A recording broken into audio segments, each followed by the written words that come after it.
la palabra a Isaac. Buenas tardes.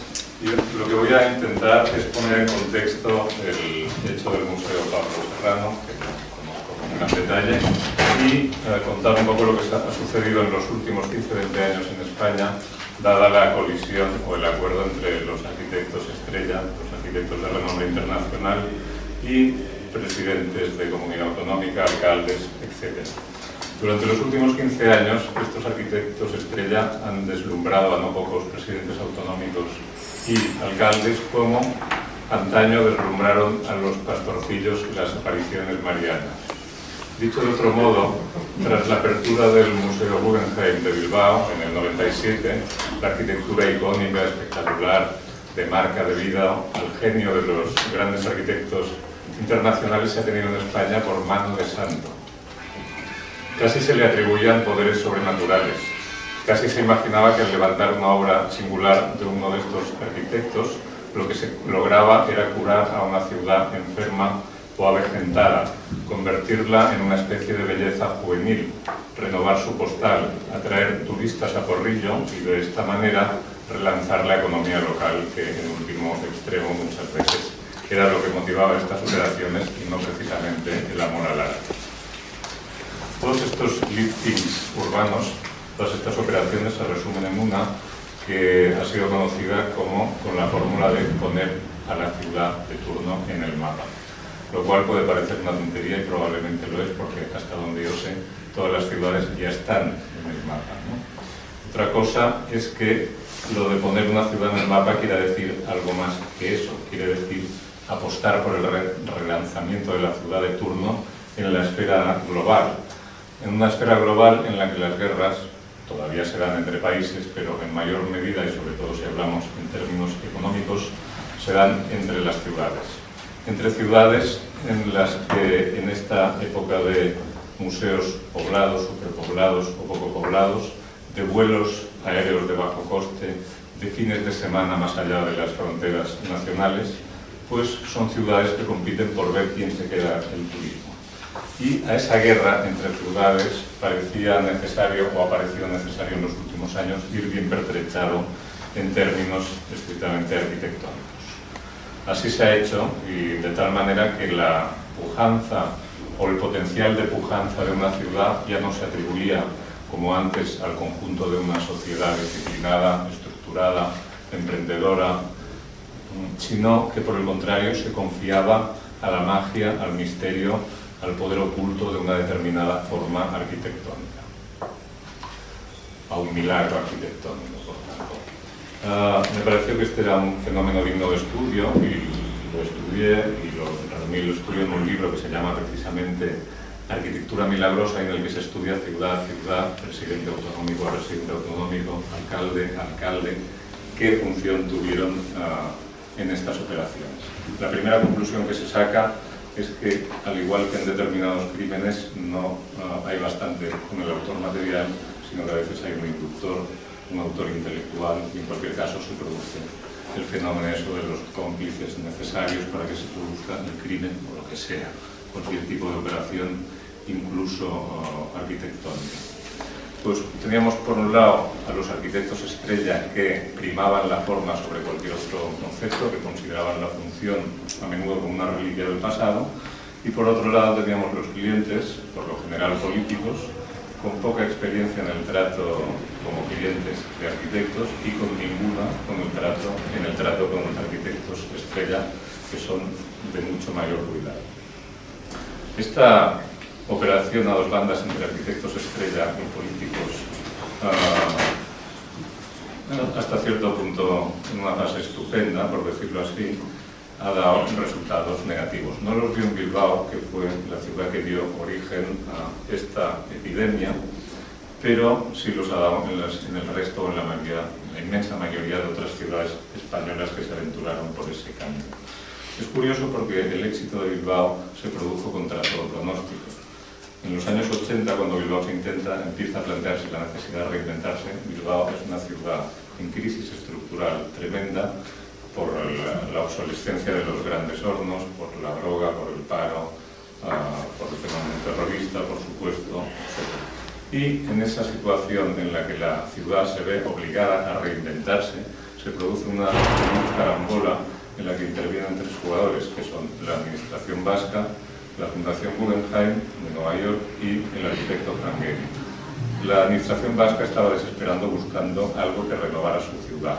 Pensó que lo ideal sería transformarla hacia el ámbito del turismo cultural. En esta circunstancia se cruzó en su camino la Fundación Guggenheim, que llevaba años intentando colocar una franquicia en alguna ciudad europea, pero que fracasaba sistemáticamente en este empeño, porque cuando las ciudades se enteraban de cuáles eran las condiciones del trato, se echaban atrás.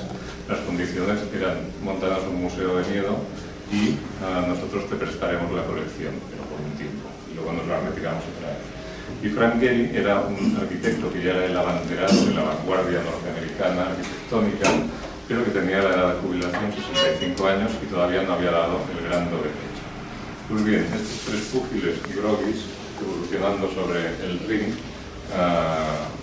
colisionan con tanta fortuna que ese museo, por el que se pagaron 23.000 millones de pesetas, cantidad que ninguna otra ciudad, ni Salzburgo, ni Venecia, ni otras con mucha tradición cultural en Europa, se habían mostrado dispuestas a pagar, la administración vasca, ejerciendo de vasca, consideró que no había ningún problema, puso ese dinero, Gehry hizo el edificio más desaforado y la Fundación Guggenheim metió el gol que llevaba intentando años meter. Contra todo pronóstico, como digo, esta operación a tres bandas fue un éxito. La prueba es que se esperaban las expectativas más felices, 500.000 espectadores en el primer año, y en el primer año en el segundo ya tuvieron 1.400.000, casi triplicaron la expectativa más feliz. A raíz de este éxito, todas las ciudades, o muchas ciudades españolas, quisieron copiar la iniciativa. El propio Bilbao, el propio País Vasco, quiso copiarse a sí mismo, autoplagiarse y montar un nuevo Guggenheim cerca de Guernica en Urdaibai. Y la razón no era que el amor al arte demostrado con el Guggenheim se hubiera multiplicado por dos. La razón era que se quería pasar el ratio de pernoctaciones turísticas en el País Vasco de una noche a 1,4 noches. Ese era el objetivo confesado a ellos que les está hablando por el propio diputado general de Vizcaya. Las otras operaciones, no me extenderé sobre muchas, pero se han contado por fracasos. El caso de Valencia es el más palpable, con su ciudad de las artes y de las ciencias. En este caso es un ejemplo que nos indica que no todo nace en el 97. En realidad, toda esta ansiedad constructora o arquitectónica nace con las operaciones olímpicas en el 92, o mejor dicho, con los grandes eventos internacionales del 92. El 92 es una ocasión para que el joven, entonces relativamente joven, gobierno socialista haga una gran operación de relaciones públicas internacional, venda España al exterior, la joven democracia. Y esto se materializa en la Expo de Sevilla, en los Juegos Olímpicos de Barcelona y en la Capitalidad Cultural de Madrid, que son tres eventos que coinciden en el mismo año. Las ciudades que con ocasión de tan magnos eventos no se pudieron subir al carro de la fortuna, empezaron a elucubrar qué es lo que podían hacer para la próxima vez que pasara un tren por la estación no perderse. Y algunas de ellas empezaron a elaborar planes que siempre tenían que ver con museos, con auditorios, con ciudades de la cultura, etc. Valencia no era menos, y ya cuando el presidente Lerma, a principios de los años 90, fue a París y vio el Parque de la Villette, dijo: ya lo tengo, esto es lo que tenemos que hacer en Valencia. Bueno, en primera instancia aquello iba a convertirse en una ciudad con tres piezas, que eran un museo, una tercera pieza que ahora no recuerdo, y una segunda que no recuerdo, una tercera que era una torre de comunicaciones, que puesto de lo que también se tratan estas operaciones es de ser más que el vecino, iba a tener 382 metros de altura, casi 100 más de la que se estaba construyendo por la época nacional. Bien, toda esta gran operación, inicialmente presupuestada del orden de 300, el equivalente a 300 millones de pesetas, cuando llegaron los socialistas en el 95 a la Generalitat Valenciana, se fue toda al cuerno, al menos temporalmente, porque esta es otra de las características de este tipo de operaciones, es que a pesar de que tienen un coste desorbitado, nunca se conciben como grandes proyectos de Estado, aunque me refiera en este caso a un Estado autonómico, sino que uno de los partidos políticos que están en el país, pues, en el poder, pues tira por ahí, y cuando cae por la alternancia democrática y viene el otro, lo primero que hace es decir que eso no vale. ¿Por qué? Porque no vale, quizás sí que valga, pero como lleva el sello del anterior, pues ya no vale. Bien, en este caso no se perdió la obra porque ahí apareció Calatrava, el gran seductor, de la misma manera que había seducido a los del PSOE, sedujo a los del PP, y lo primero que hizo fue pasar de 3 a 5 piezas y decirles que si no se hacía la torre de comunicaciones, mucho mejor, porque ahí se pondría un teatro de la ópera. No importaba que ya se hubieran enterrado 3.000 millones de pesetas en los cimientos, que eran los de una torre de esas dimensiones, que no era una tontería. Es igual, se tiró adelante. Toda la obra tuvo el sello de la desmesura. Un detalle. Esa es una obra que se envuelve en unos grandes cascarones porque tenía 4 escenarios. En realidad solo cupieron 3 dentro de los cascarones, el otro subterráneo, pero no importa, un detalle menor. Tampoco importó que sus cascarones estuvieran hechas con unas piezas metálicas que solo se podían fabricar en un taller de calderería naval de Sevilla, y que hubo que trasladar los despiezados, montarlos in situ. Una vez estuvieron montados, el arquitecto decidió que quedarían muy bien recubiertos con trencadís. Una vez tomada esta decisión, se descubrió que no había una amalgama suficiente para pegar el trencadís a los grandes bloques metálicos que formaban el cascarón. Se tardó 3 meses con la obra entretenida mientras se descubría esta amalgama, etcétera, etcétera, etcétera. A finales de 2007, esta obra iba ya por del orden de 1.200 millones de euros de inversión.